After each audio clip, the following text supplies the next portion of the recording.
Boa tarde, sejam bem-vindos ao primeiro Congresso Internacional Online de Fisioterapia, organizado pela Master Science Lab.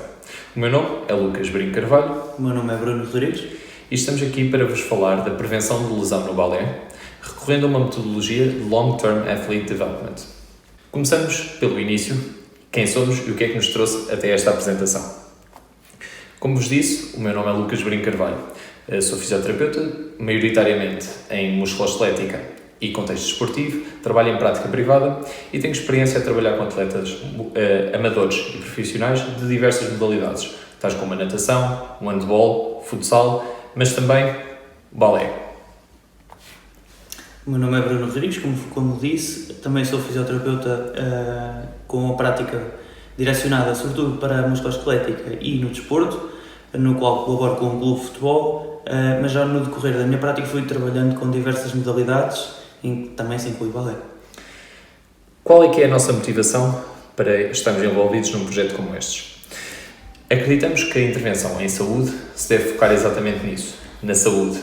E para tal, a prevenção de lesão deve ter este ponto em foco. A ausência de lesão é um momento de oportunidade para desenvolver melhores atletas, não só no momento, mas também ao longo da sua carreira desportiva. Assim, achamos que deve ser uma intervenção baseada no agir e não apenas no reagir. Iremos dividir esta apresentação em 3 fases. Quais os cuidados a ter na prevenção de lesão ou as motivações a ter na prevenção de lesão nesta população jovem, a especificidade do balé e a intervenção na prevenção de lesão com base na metodologia de Long Term Athlete Development, LTAD, na qual iremos também incluir alguns dos dados e da nossa experiência na intervenção, em específico no balé.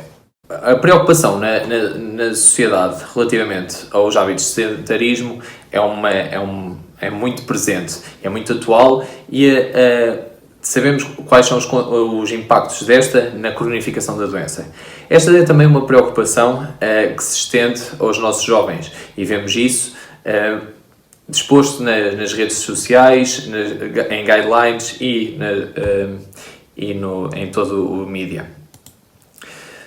Os hábitos de atividade física dos jovens mudaram bastante, seja por uma melhor qualidade do entretenimento digital, por uma diminuição da liberdade para dedicar tempo ao free play, ou brincar livre, ou por outros motivos. No entanto, sem focarmos no porquê, devemos considerar isto como um facto. As crianças passam menos tempo, menos percentagem do tempo livre a brincar fisicamente.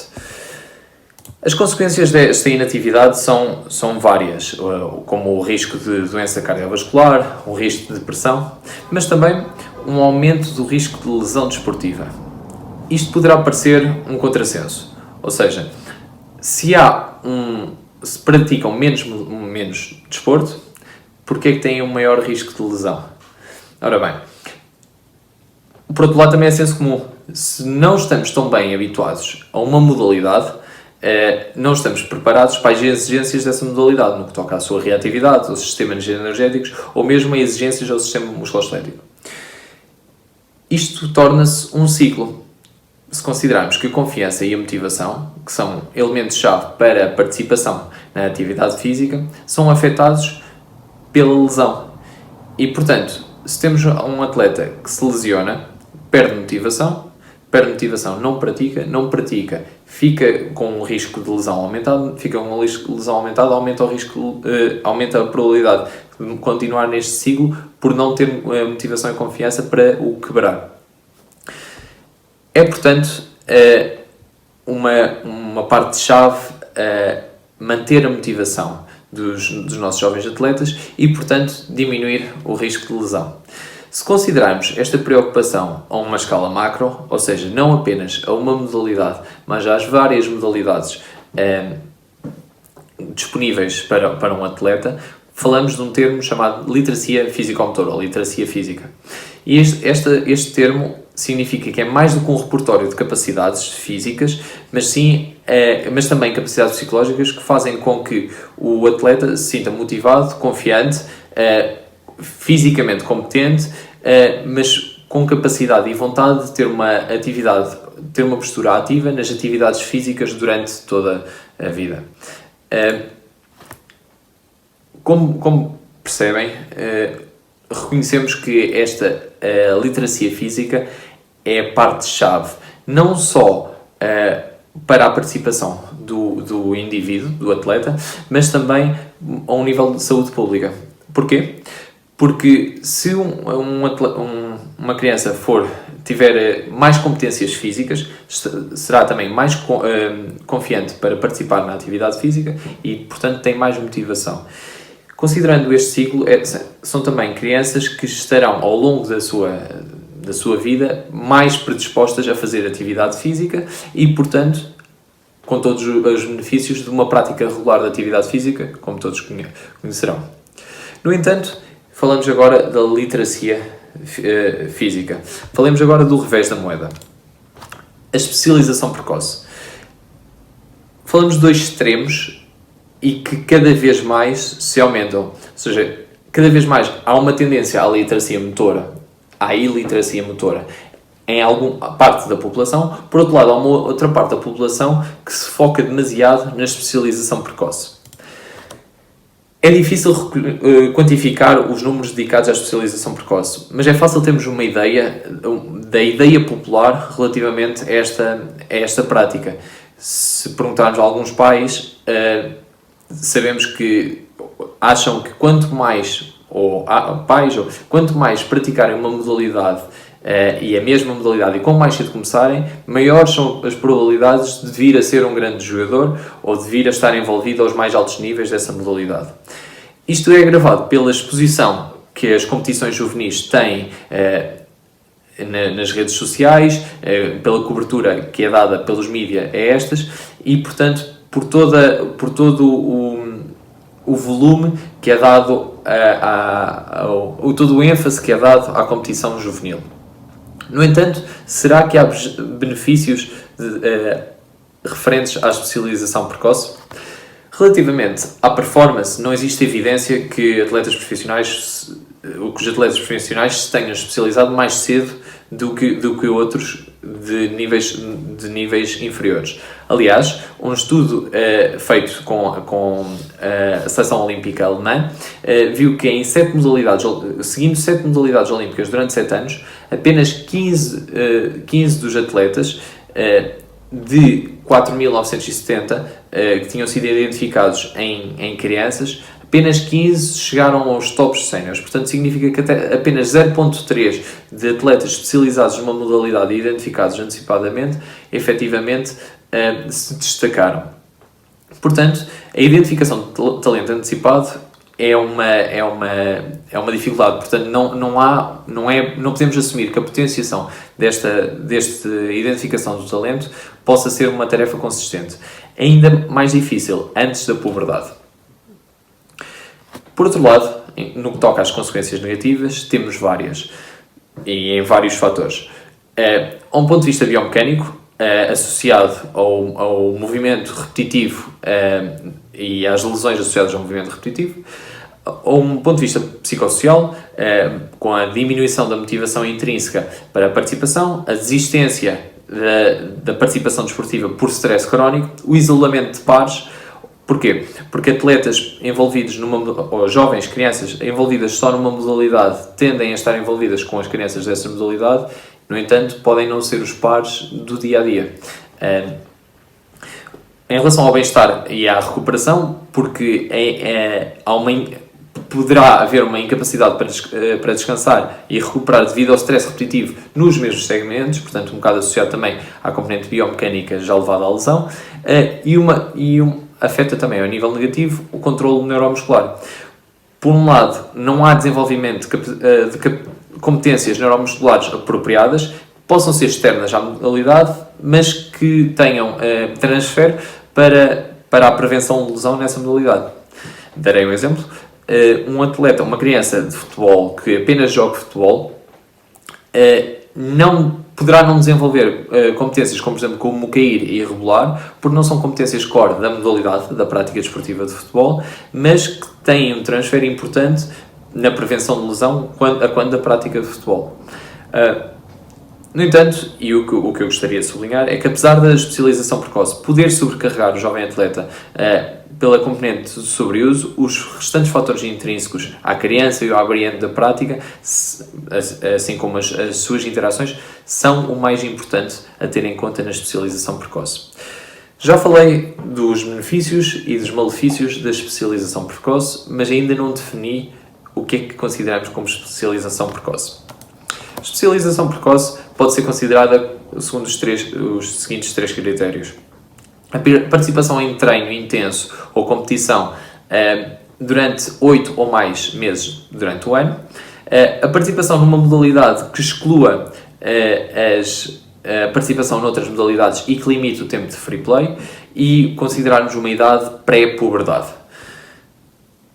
Quais é que são, portanto, as recomendações para a prevenção da especialização? A participação multidesportiva, permitindo desenvolver um vasto leque de capacidades e competências motoras até à puberdade, é o que é aceito.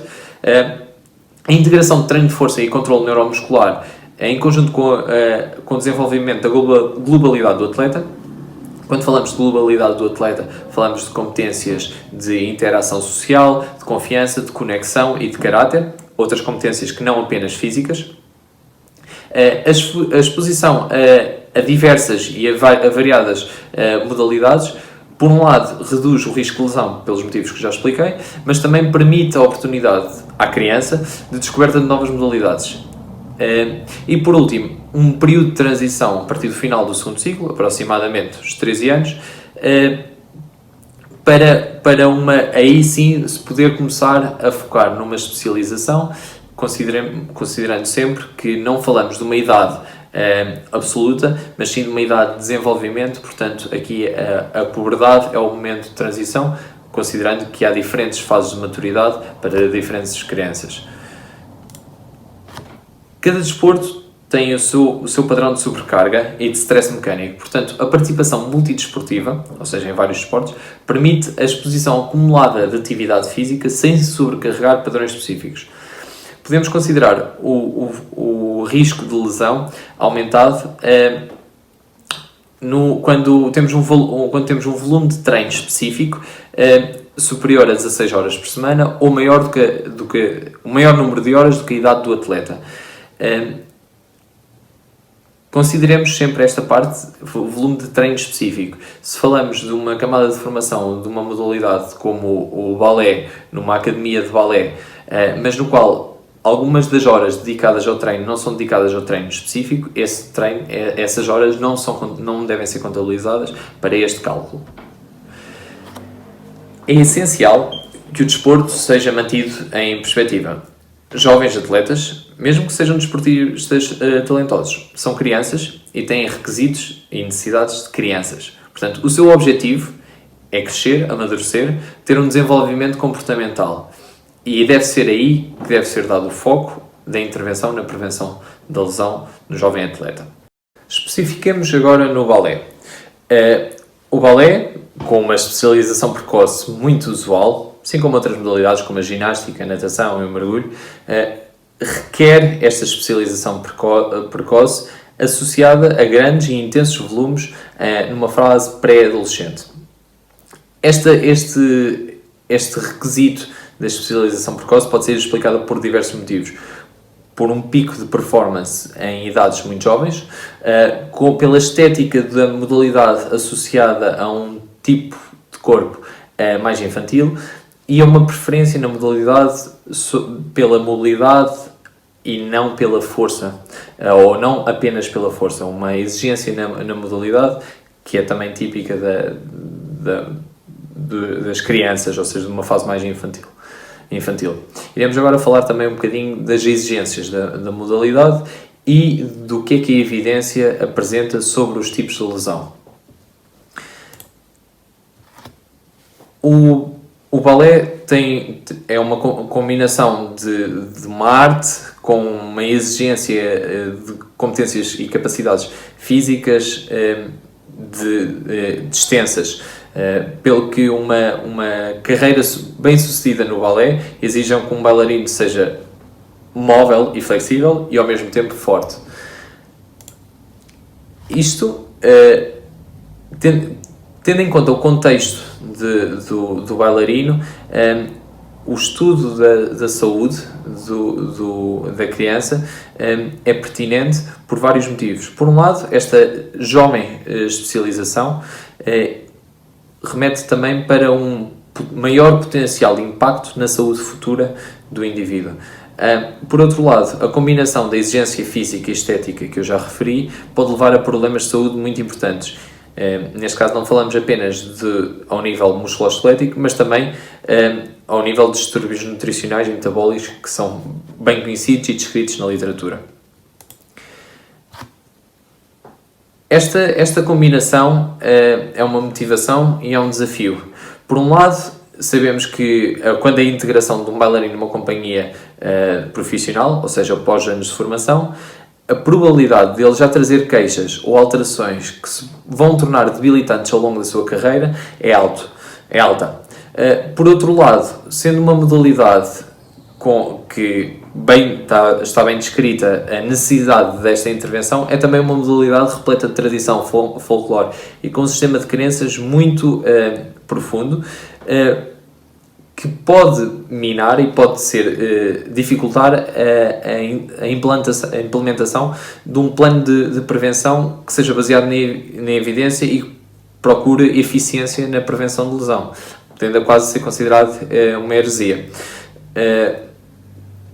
No entanto, a combinação destes dois fatores ainda mais é um motivador para a sua implementação de um plano de prevenção de lesão, porque ao ser efetivo, por um lado estará a influenciar a saúde dos indivíduos que estejam a participar, mas também o sistema de crenças desses indivíduos que, a continuarem envolvidos na modalidade, podem ajudar a moldar o sistema de crenças do mundo do balé. Relativamente à incidência de lesão, sabemos que a incidência de lesão nos atletas amadores é de 0,8 por 1000 horas de prática, sendo um bocadinho superior à incidência de lesão de bailarinos profissionais, que é de 0,77. No entanto, as companhias profissionais de bailado reportam que entre 65% a 95% dos seus atletas, dos seus bailarinos, se lesionam anualmente. Relativamente aos tipos de lesões, ao género, à posição ou mesmo ao momento do macrociclo em que elas ocorrem, a informação disponível é pobre, sendo que a maior parte dos dados disponíveis se refere ao mecanismo de lesão e à sua região anatómica. Portanto, o que é que nós sabemos? Sabemos que as lesões são principalmente ao nível dos membros inferiores e da coluna lombar, o que faz sentido considerando a componente técnica do balé e a utilização de finais de amplitude. Tendencialmente, as lesões têm um início insidioso e são lesões de sobrecarga. A sua distribuição anatómica, como referi, o membro inferior, mas especificando, há uma grande percentagem das lesões, ou 10% das lesões, são ao nível da anca, sendo maioritariamente o síndrome de anca, síndrome de ressalto da anca, podendo ser doloroso ou não. Aproximadamente 1/3 dos síndromes de ressalto da anca são dolorosos. Problemas de joelho, que formam entre 14% a 20% das lesões ou das queixas, associado ao mecanismo de hiperextensão e a déficits de controle do movimento, principalmente associado ao salto e aos movimentos de final de amplitude. E para além disso, a perna, tornozelo e pé, que juntamente compõem a maior parte das queixas. Os tipos de lesão, como disse, tendencialmente são resultados de sobrecarga, sendo a lesão traumática mais comum, portanto não de sobrecarga, mas traumática, a entorse da tibia társica. A lesão de sobrecarga mais comum, ou o diagnóstico mais comum, são as queixas tendinosas do pé. Os fatores de risco para várias destas lesões têm sido uma das motivações para muita da investigação feita no balé. No entanto, sem grandes conclusões. Aparentemente há uma correlação significativa entre sintomas da anca e o aumento da tensão dos adutores e da banda iliotibial, sendo que um estudo comparativo encontrou que os controlos teriam uma musculatura globalmente superior aos bailarinos, exceto nos adutores. Ou seja, os bailarinos são mais fracos em todos os níveis, menos a nível dos adutores, associado também ao movimento técnico do balé. Em relação ao pé, aparentemente os dançarinos lesionados tinham estatisticamente menos dorsiflexão e mais pronação do pé. Em relação a fatores de risco como força, não foram identificadas alterações entre bailarinos lesionados ou não lesionados no que toca aos membros superiores, core ou estabilidade escapular. Faz sentido, dado a incidência da lesão que já vos tinha apresentado acima. No entanto, aparentemente, bailarinas têm menos força ao nível dos membros inferiores do que outros grupos de atletas ou jovens da mesma idade, sendo com os valores normalizados. É claro que, como em tudo, como toda a evidência indica ao nível da investigação na musculoesquelética, é importante identificar que a capacidade de screening de variáveis intrínsecas para predição do risco de lesão tem vindo a ser encontrada com uma baixa correlação. Portanto, apesar desta investigação existente, não tão atual, a tendência ao nível da medicina desportiva, a tendência no balé será a mesma que na restante medicina desportiva. De um ponto de vista de riscos sistémicos, a presença de bailarinas menorreicas durante mais de 6 meses tem uma correlação com o risco de fraturas de stress de 93%. Portanto, é importante a identificação e a consideração nos profissionais de saúde envolvidos nos sistemas de prevenção de lesão nestas modalidades, assim como noutras, e a consideração de possíveis síndromes de deficiência energética. Relativamente à monitorização de carga como fator de risco, já foi tentado correlacionar o risco com os excessos de carga. No entanto, há uma dificuldade na identificação do mesmo por 2 motivos. Pela falta de normalização do tempo e intensidade que permita esta consideração, portanto é difícil identificar na prática do balé, é difícil normalizar para ter um valor unidade de carga, de exposição, e por outro lado, por uma fraca definição do que é uma lesão no que toca à bibliografia sobre a literatura existente no balé. Muitos autores sugerem a relação entre características intrínsecas mensuráveis, contribuindo para não só a performance, mas para também o risco de lesão, assim como desequilíbrios de força ou flexibilidade, amplitudes de movimento insuficientes ou excessivas, ou mesmo fraco alinhamento postural. Apesar destas presunções intuitivas, poucos são os estudos que foram realizados e quase nenhuma são as conclusões evidentes relativamente à relação entre estas avaliações e o risco de lesão. Portanto, o bom senso e o viés pessoal deve ser posto em questão e devem ser realizadas boas práticas na defesa dos jovens atletas.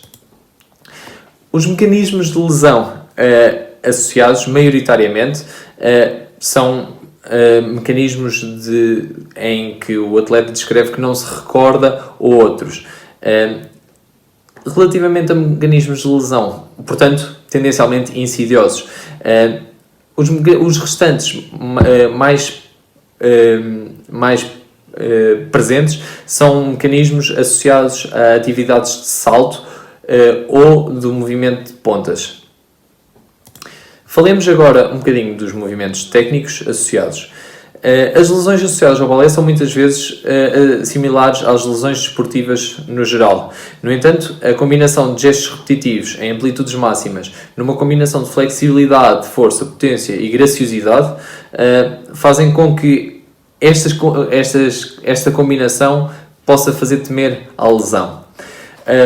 Em 2008, Gamboa tentou fazer um estudo retrospectivo entre a relação da qualidade do gesto técnico e a lesão. Para tal, ele usou 4 movimentos técnicos, no qual avaliou 5 características, sendo o leg turnout, o relevé, o plié e o développé. Para quem não está tão familiarizado com os gestos técnicos do balé, nem eu nem o Bruno estávamos, antes de estarmos envolvidos neste projeto, mas tivemos de o fazer para conseguirmos adaptar a prevenção de lesão à modalidade e às exigências da modalidade. Apresento-vos aqui o nosso bailarino, o Eduardo Bolsa Neves, a demonstrar um bocadinho estes gestos técnicos. Não irei aprofundar demasiado na componente técnica do mesmo, não é esse o nosso papel enquanto fisioterapeutas envolvidos na prevenção no balé, mas posso-vos dizer que não foram encontradas correlação entre a qualidade técnica do atleta que se lesiona ou que não se lesiona. Portanto, por um lado, a limitação poderá ter sido pela escolha dos testes realizados. Foram testes mais da qualidade técnica na execução e não tanto testes de uma componente mais explosiva. No entanto, é certo evidenciar que, e como vos mostro novamente neste estudo, as competências que foram avaliadas neste cluster de testes são competências que um professor de balé avalia e tenta corrigir com o intuito de prevenir a lesão. No entanto, não encontramos evidência que possa suportar esta correlação. Relativamente aos gestos técnicos em específico, um dos gestos técnicos que mais preocupa os bailarinos é o turnout pela extrema rotação externa da anca. Esta rotação é conseguida pelos tecidos moles, sendo que não há alterações sistemáticas do colo femoral de bailarinos, apesar da sua iniciação precoce na modalidade.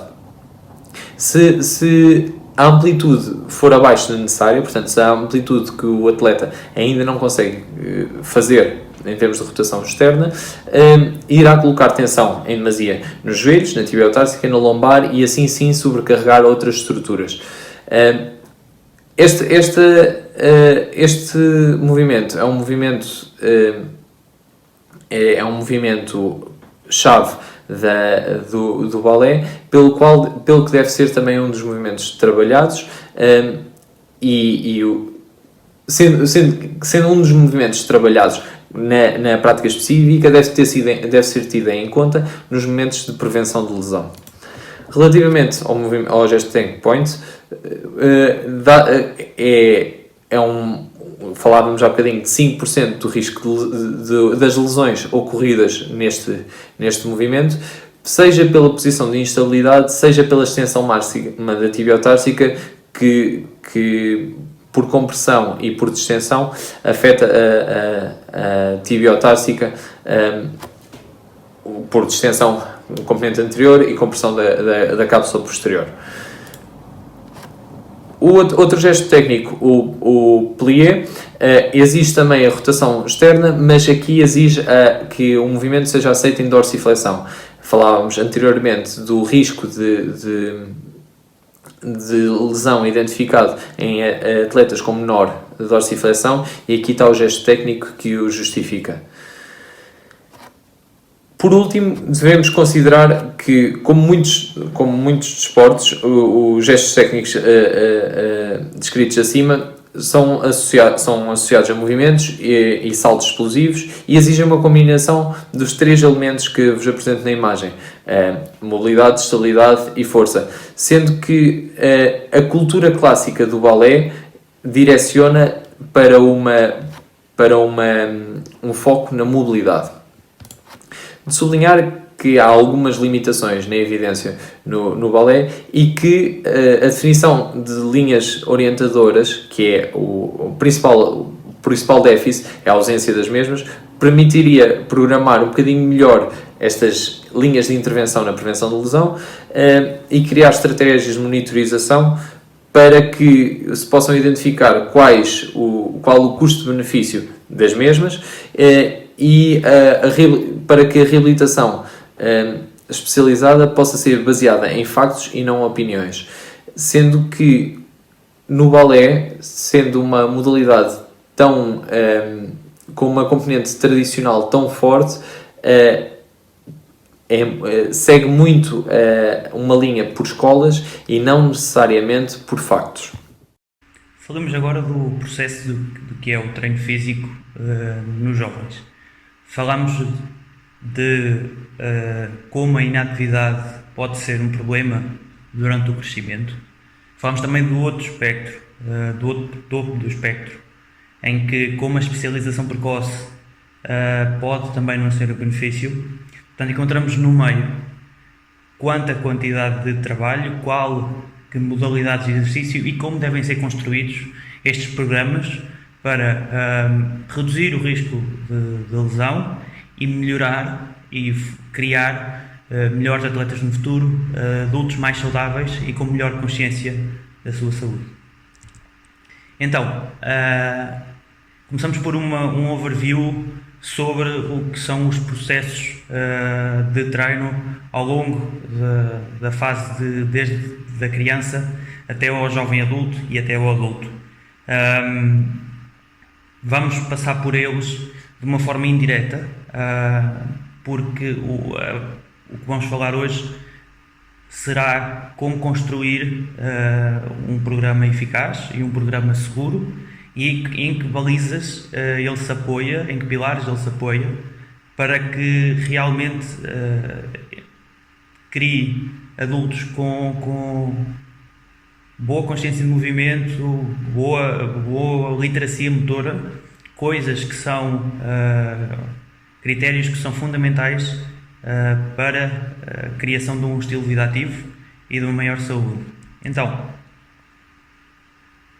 o fundo destes programas trata-se sobretudo de preparar os nossos jovens para o seu futuro, preparar para todas as possibilidades que possam existir. E então esta frase de Roosevelt transmite exatamente isso. No futuro nós não podemos prever em si, mas podemos prepará-los para estar mais capazes de se adaptar a ele. Então, quando pensamos em modelos de long term athlete development, pensamos sobretudo em futuros atletas. Atletas que na sua modalidade já demonstram técnica acima da média, capacidades acima da média. Mas estes programas serão apenas indicativos para esses atletas?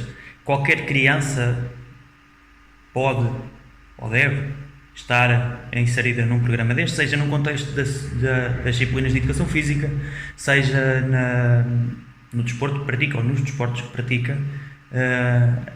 Cabe a quem prepara a progressão dessas crianças nesse desporto ter em conta estes modelos e perceber que existem fases para procurar treinar certas características.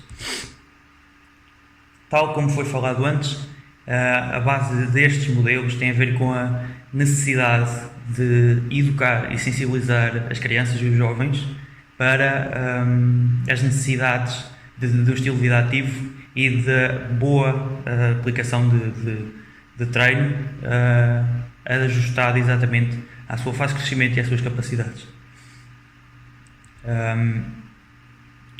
Tal como foi referido, todos os envolvidos na formação devem compartilhar ou deve-se fomentar essa compartilha de uma abordagem sistemática para o desenvolvimento atlético em todas as idades, capacidades e aspirações,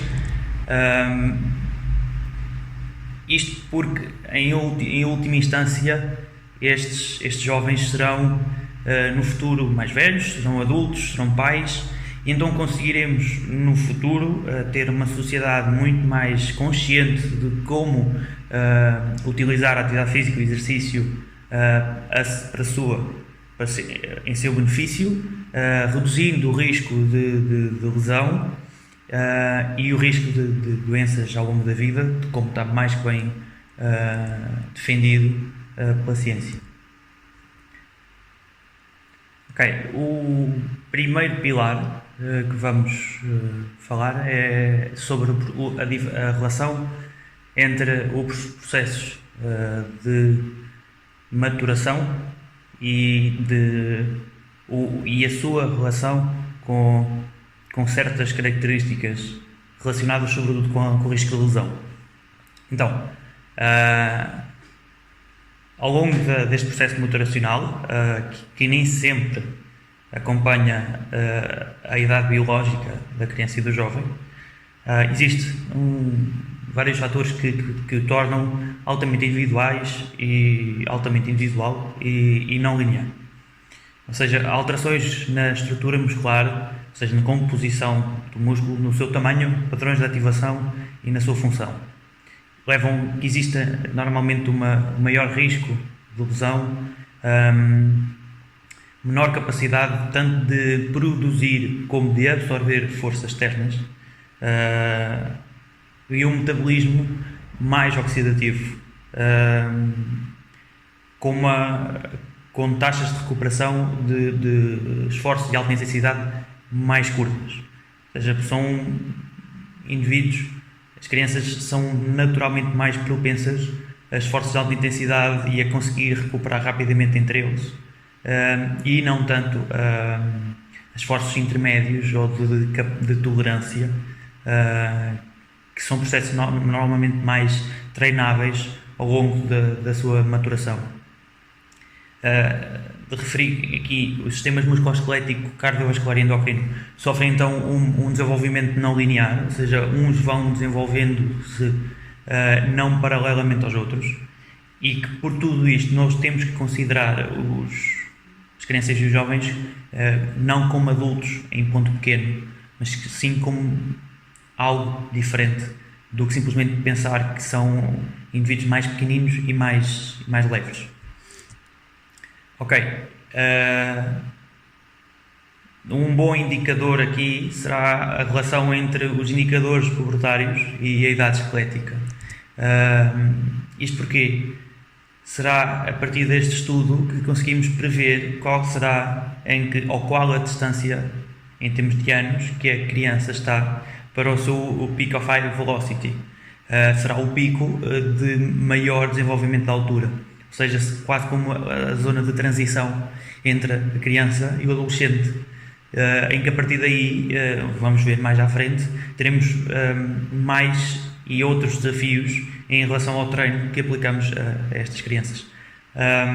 Para isso, temos que considerar tanto estas equações que consideram marcadores antropométricos e de historial, como a altura dos pais, por exemplo, a realização de radiografias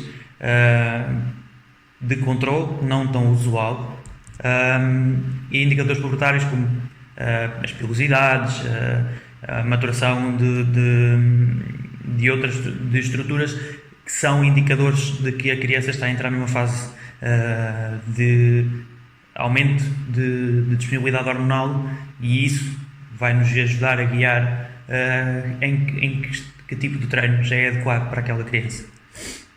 Então, no segundo ponto, tem a ver com a necessidade já referida anteriormente de que estes programas, por um lado, evitem a inatividade física ou ajudem a combatê-la, mas também controlem a especialização precoce. Então, a primeira importância deles é que as crianças têm que fazer parte deles, e para fazerem parte deles têm que gostar de os praticar. Assim, A adesão é um excelente indicador de que o programa funciona.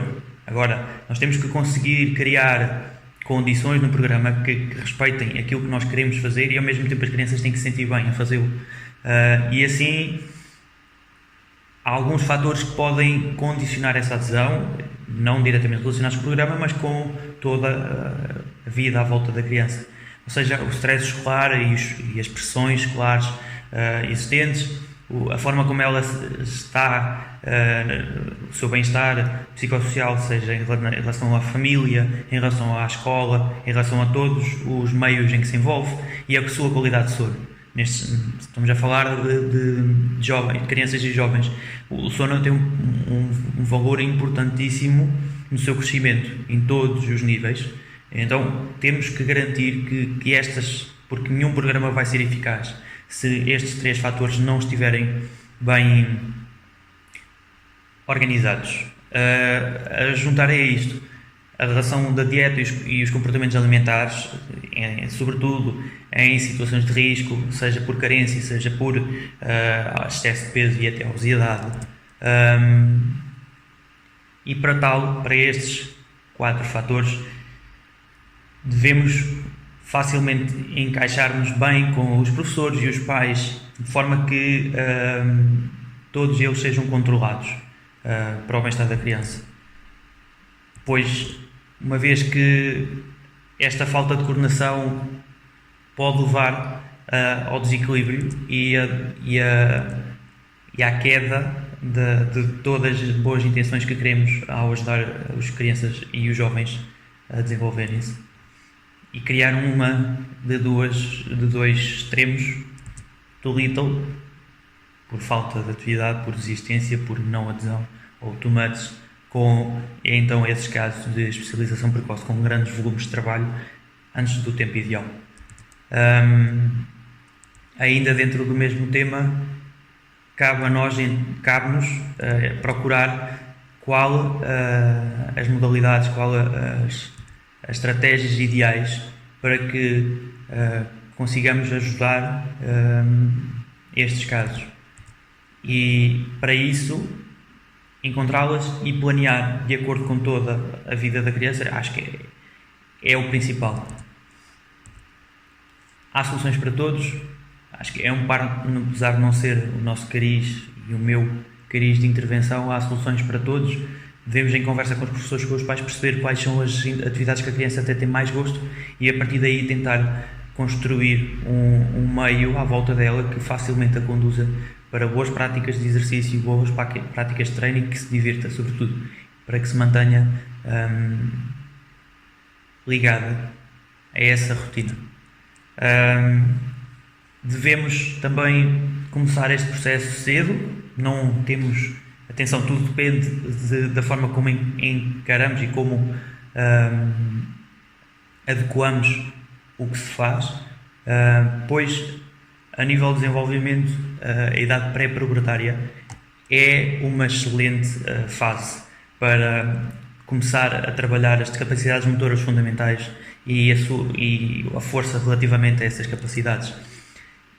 E para isso estamos a falar de movimentos amplos, com múltiplos planos de movimento, com grandes grupos musculares e grandes articulações, e está estudado que começar numa idade pré-pubertária ajuda a coordenar, sobretudo, os estímulos corticais eferentes, de forma a termos movimentos mais harmoniosos, mais coordenados, mais otimizados. Uma vez que ainda não existe massa muscular e existe ainda uma neuroplasticidade muito alta, pelo que é altamente moldável as habilidades que se conseguem trabalhar a partir de certa idade, logo após o nascimento. Claro que tudo depende do que vamos fazer. Ninguém está a falar de resistências externas, estamos a falar de movimentos naturais que simplesmente tem que existir esse estímulo. De uma forma ou de outra. Pode ser na educação física e é no contexto escolar que é um meio excelente para se procurar isso. Sabemos que existe dificuldade nessa aplicação, daí que as atividades extracurriculares que a criança e o jovem praticam devem também ter em conta que são exatamente crianças e jovens e que precisam de garantir, deviam garantir essa exposição a este tipo de movimentos. Assim, o desenvolvimento deste vasto vocabulário motor durante o início da infância tem 3 grandes casas, atividades locomotivas realizadas com a marcha, com a corrida, com outras formas de locomoção manipulativas, a forma como elas manuseiam e conseguem vencer objetos externos, como bolas, como bastões, independentemente do objeto, e as capacidades de se estabilizarem. E aqui a estabilização pode encaixar facilmente tanto com manipulativas, ou seja, a capacidade de estimular, de estabilizar um objeto externo, ou a capacidade de estabilizar o próprio corpo durante uma atividade locomotiva. Assim, esta primeira fase é um bocadinho o ground zero, é o ponto inicial, será o ponto-chave para começar a criar a idade de treino, que mais à frente será um grande indicador da complexidade que se pode começar a pedir a estes jovens. Isto só para reforçar também que esta capacidade de adquirir, não de melhorar, de adquirir habilidades motoras é muito mais eficaz começar ainda em criança do que como adolescentes. Agora a questão é, perguntam, a partir de que idade? Sim, no fundo desde o brincar sem grande intervenção adulto, desde que eles conseguem começar a rolar desde os 6 meses, desde o primeiro ano, desde o segundo ano, sempre ajustando e estimulando a que resolvam com o próprio corpo os desafios que se vai colocando, seja, sobretudo no free play, no brincar livre. Mas no ponto de vista do que está estudado, o espaço ali entre os 5 e 6 anos é muito importante para começar a fomentar este tipo de trabalho. E aqui, lá está, grande parte dos responsáveis ainda são os pais. Mas primeiro vamos sempre manter, estamos aqui a falar da necessidade de estruturar e naturalmente eles são crianças e naturalmente nessas idades vão querer brincar, portanto trata-se mais de orientar essa brincadeira do que limitá-la ou forçá-la. Ok, então quarto ponto, reforçando o que tínhamos vindo a falar, a variabilidade é uma excelente arma porque vários desportos têm características diferentes e a complementaridade numa idade inicial ajuda a criar uma checklist dessas várias características. Uma vez que o oposto, ou seja, sobreexpor a criança precocemente a baixa variedade de movimentos, neste caso seja por pouco estímulo ou por um contexto de especialização precoce, juntamente com o portfólio pobre de habilidades motoras, pode então aumentar o risco de lesão e, por outro lado, aumentar o risco de um processo de overtraining demasiado cedo. Isto, claro, ajudados ou contribuindo com o descanso e uma recuperação insuficientes.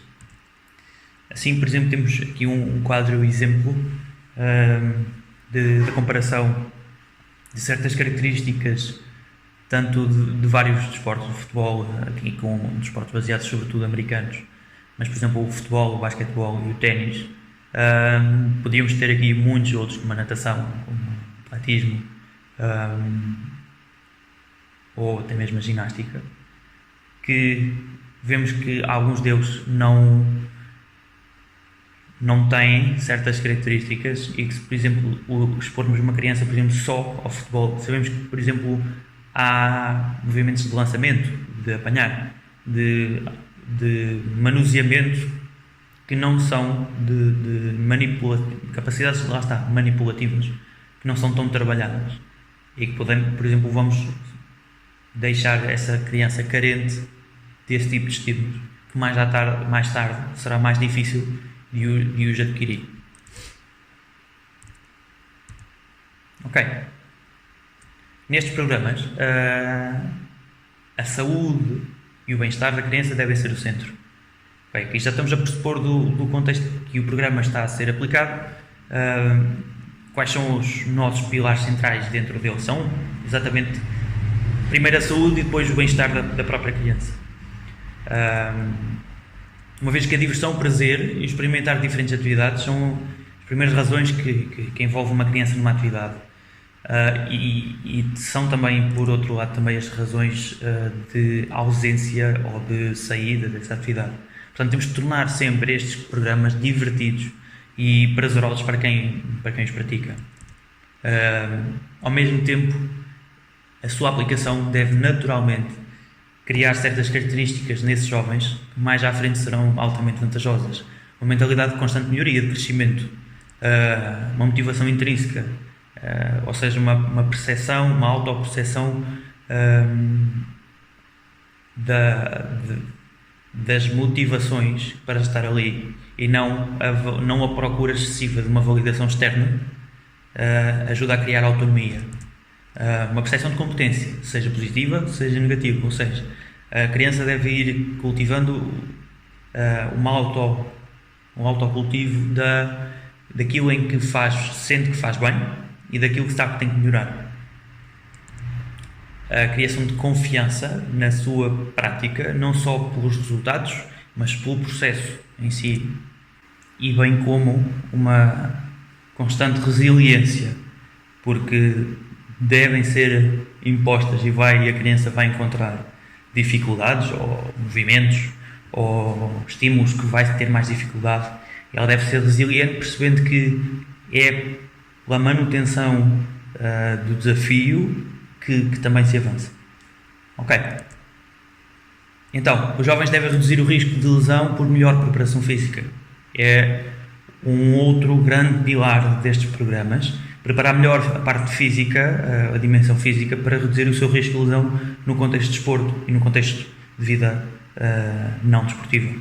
Assim, o não uso ou o underuse é um grande fator de risco para a lesão. Por outro lado, o overuse é também um grande risco para a lesão. Assim, a participação no único desporto pode não ser suficiente para produzir altos níveis ou os níveis adequados de atleticismo nas crianças, porque todas elas são diferentes e há necessidades individuais em diferentes níveis que têm que ser trabalhadas. Enquanto que, por exemplo, no contexto do desporto coletivo, essas necessidades diluem-se nas necessidades do grupo, que são mais difíceis de serem trabalhadas. Assim, voltando aqui à parte dessas necessidades, quando por exemplo, onde todos nós vemos uma equipa de jovens, provavelmente entre os 10 e os 14 anos, vemos completamente estruturas físicas completamente diferentes. Isso, voltamos um bocadinho atrás à parte da idade maturacional e idade biológica. Este aumento da estatura e da altura e massa corporal não é acompanhado por ganhos em força, equilíbrio, agilidade e coordenação. Portanto, temos crianças que têm diferentes níveis destas características que falámos, tendo em conta que estão em fases diferentes do seu processo de PHV, e temos um desporto, no caso de um só desporto, que o estímulo é semelhante a todos.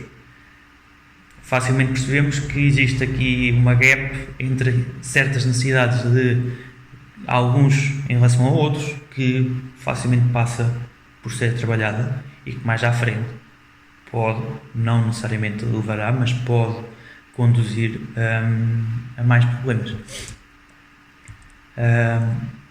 Assim, Desta forma, deve-se variar o estímulo de treino para potenciar ganhos em saúde e preparação física, com certas características que são importantes de incluir neste tipo de treino, em que a agilidade, o treino da velocidade, o treino da polimetria e mesmo a endurance fazem todo sentido. Não esquecer sempre o desenvolvimento da força fundamental. No início, claro, para treinar o controle do próprio corpo, e depois já à frente, estimulando e ensinando a trabalhar com objetos externos.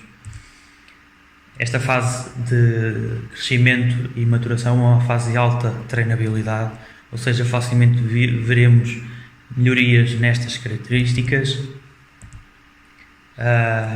E, por exemplo, temos aqui exemplo dos estudos que referimos. Os rapazes pré-PHV melhoram o sprint com a pliometria, os rapazes pós-PHV, ou seja, já provavelmente numa fase de adolescência com mais apoio hormonal, melhoram este sprint já com um programa de força e pliometria. Ou seja, existe uma fase para tudo, existe uma dose ideal para isto em diferentes idades. Aqui só um esquema, por exemplo, dos movimentos fundamentais de força e em relação a estas características que facilmente nos podem ajudar a estruturar. São os padrões fundamentais de empurrar, puxar através da parte de membros superiores e mesmo a parte de membros inferiores também. Ok. Todo este processo deve ser monitorizado ao longo do tempo, ou seja, que nós não podemos saltitar entre ferramentas de avaliação e monitorização de ano para ano ou ao longo do ano, porque vamos perder validade nos nossos dados. Isto vai chegar a uma altura que não sabemos se realmente estamos a ser eficazes ou não.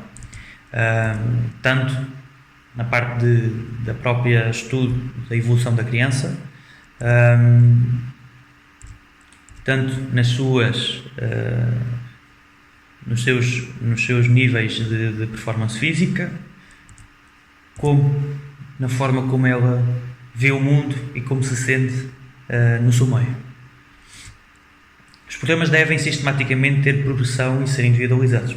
Dentro daquilo que falámos de manter uma satisfação com o programa e uma adesão bastante grande, sabemos que crianças e jovens facilmente se desinteressam se virem que o programa é monótono ou que não traz novidades. Então, devemos tornar essas novidades divertidas, mas também ajustadas àquilo que queremos para aquelas crianças, tendo em conta a sua fase. Mas aqui temos um esquema desenvolvido para meninas, em que aborda a dimensão em que se trabalha certas características que falámos anteriormente ao longo da idade. Um bocadinho, atenção, é um esquema teórico, é apenas um guia, uma referência. Qualquer sua interpretação deve ser ajustada à população que temos à nossa frente. Lá está. E o que vai alterar esta programação? Por exemplo, a participação multidesportiva, porque falámos que diferentes esportes estimulam diferentes características. Por exemplo, se temos uma criança, uma rapariga que já que está inserida no contexto de prática de ginástica, natação, ténis, futebol, esses desportos criam diferentes características nessa criança, mas também diferentes necessidades. Portanto, ter a percepção de que estas crianças vão precisar de estímulos diferentes, a começar por aí. A sua taxa de descanso. Por exemplo, se a criança tem tantas atividades que se sente cansada, isso também não é positivo. Portanto, também temos que ter uma abordagem ajustada em relação a isso. E, claro, o desenvolvimento não linear pelo processo maturacional. Falámos, por exemplo, no caso anteriormente que os rapazes após o PHV têm mais facilidade em melhorar a velocidade com um trabalho de força associado à pliometria, e que antes melhoram mais facilmente apenas com a pliometria, porque o programa de força não terá tanto sucesso, porque eles não têm tanta capacidade de realmente construir massa muscular e melhorar a sua composição corporal a partir com esse estímulo de treino. Por fim, e o último ponto, estes programas devem ser desenvolvidos por profissionais qualificados e com abordagens pedagógicas conscientes. Uma vez que nenhum destes programas será eficaz se a parte desde a sua criação à sua aplicação não for otimizada, não criar um clima motivacional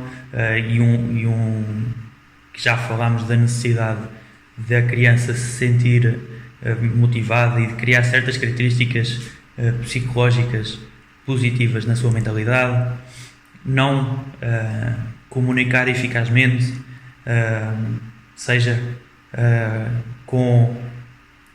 na criação de vários estímulos, tanto verbal como visual, não estruturar bem as sessões, não planear longo, médio e curto prazo e ajustar constantemente consoante as necessidades,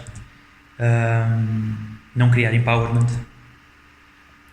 e não, sobretudo, passar uma mensagem de que, em última instância, a ideia é criar jovens e futuros adultos com um estilo de vida o mais saudável possível.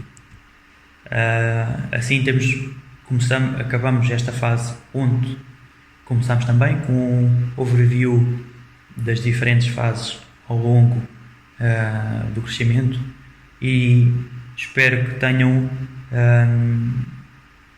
entendido os fundamentos teóricos por trás de um programa deste género. No nosso caso, e do que vamos falar agora, vamos abordar o projeto que foi desenvolvido pela Clínica Pedro Malta, em colaboração com a Academia de Bailado da Lausanne, e a nossa população em estudo insere-se sobretudo nestas idades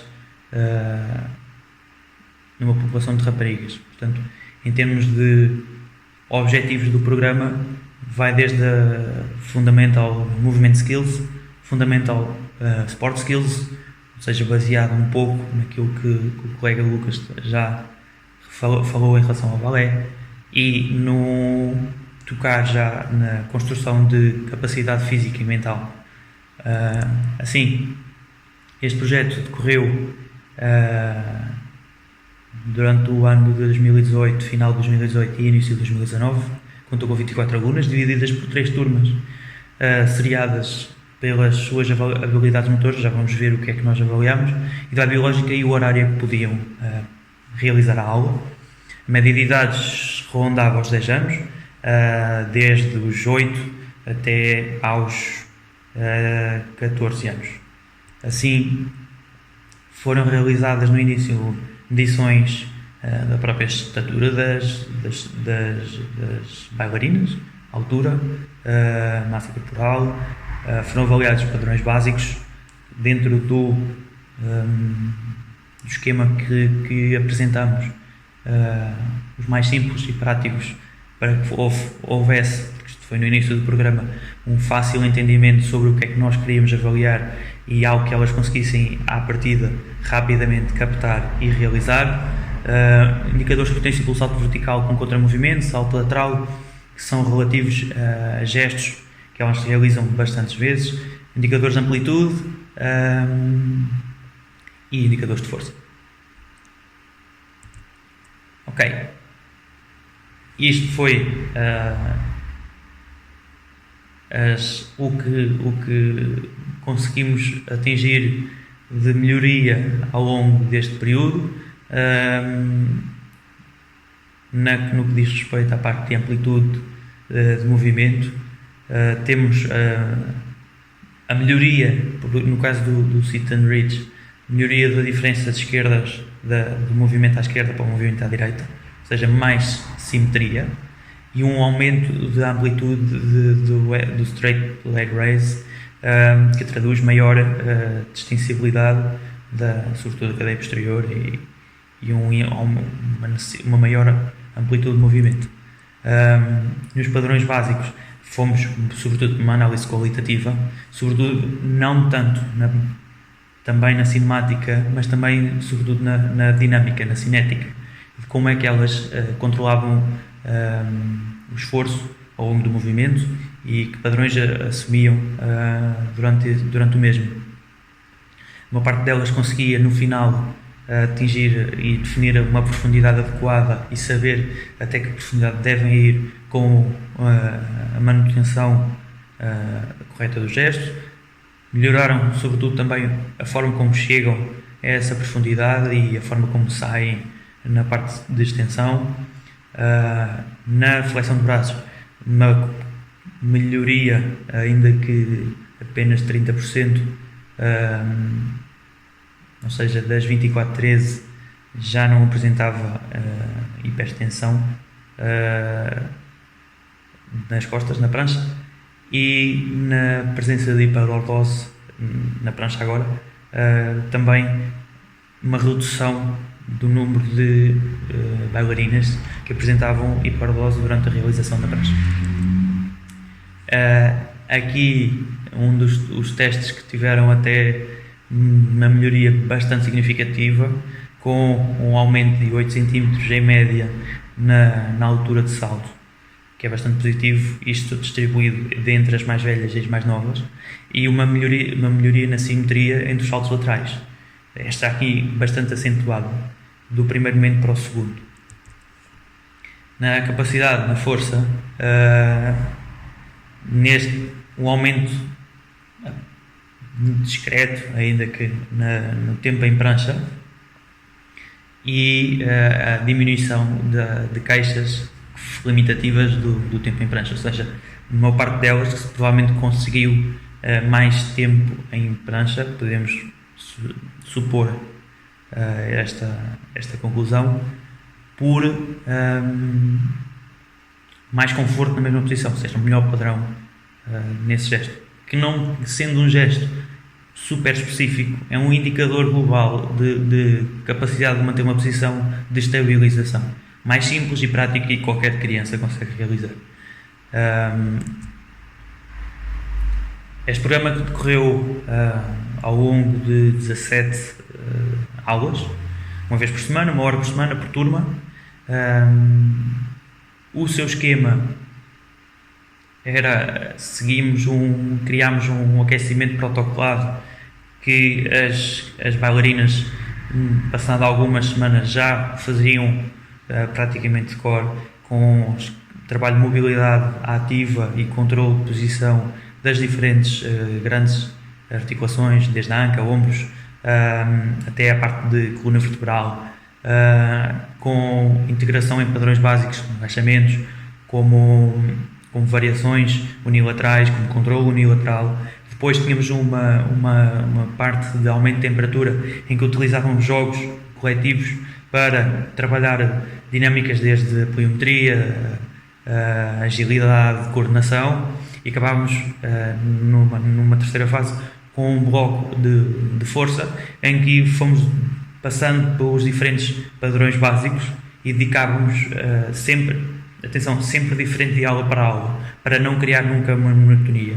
Claro que se fosse sempre seguido, teríamos provavelmente ganhos mais evidentes, mas não era isso que nos preocupava. Interessava-nos muito mais mantê-las contentes e sempre com a necessidade do que é que vamos fazer na próxima aula, e ao longo do tempo, de uma forma cíclica, ir tocando nos diferentes padrões nesta fase. Terminámos também no final com um trabalho de retorno à calma, em que incluímos algum trabalho de mobilidade e alongamento, simplesmente para educar que numa sessão de trabalho deve sempre existir uma preparação, uma fase importante e uma fase de retorno, para terminar a sessão não de uma forma abrupta, mas de uma forma calma e divertida. O feedback do programa foi bastante positivo e, em conformidade com o mesmo, iremos alterar e planear o próximo ano, mantendo conscientes o programa e as necessidades que estes programas devem responder, e adequar todos estes fatores e, sobretudo, também o feedback das próprias bailarinas, para lhes dar um maior apoio e, sobretudo, tornar algo divertido em algo que é bastante importante a longo prazo para a sua saúde e o seu bem-estar. Aqui queríamos que isto se visse melhor, mas Nesta parte é compartilha de um feedback escrito que foi pedido às bailarinas no final, a referir que no início não conseguia fazer e que no final já conseguia fazer uma flexão, e fica muito contente com isso, porque sente que melhorou muito as suas capacidades motoras e que está bastante contente e que pretende continuar a realizar as aulas e que vê grande valor neste tipo de trabalho. Da minha parte, agradecer a vossa visualização, agradecer a participação neste congresso online da Master Science Lab, e até à próxima.